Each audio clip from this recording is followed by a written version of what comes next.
తెలంగాణలో స్థానిక సంస్థల ఎన్నికలు ఎప్పుడు జరుగుతాయన్న దానిపై ఇంకా అనిశ్చితి నెలకొంది. హైకోర్టు ఇప్పటికే సెప్టెంబర్ చివరి నాటికి ఎన్నికలు నిర్వహించాలని ఆదేశాలు జారీ చేసిన ఎన్నికల షెడ్యూల్ మాత్రం ఇంకా స్పష్టత రాలేదు. బీసీ రిజర్వేషన్ల అంశంపై వివాదం కొనసాగుతుండటంతో ఎన్నికల నిర్వహణపై సందేహాలు వ్యక్తమవుతున్నాయి.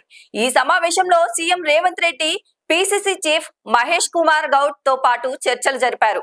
ఈ సమావేశానికి మంత్రి పొన్నం ప్రభాకర్ కూడా హాజరయ్యారు.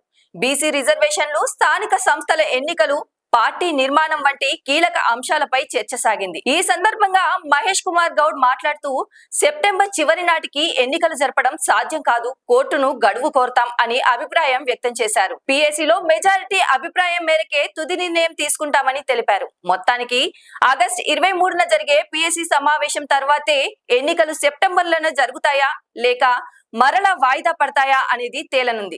లైక్ చేయండి, షేర్ చేయండి, సబ్స్క్రైబ్ చేయండి. మరిన్ని వీడియోల కోసం బెల్ సింబల్ పై క్లిక్ చేయండి.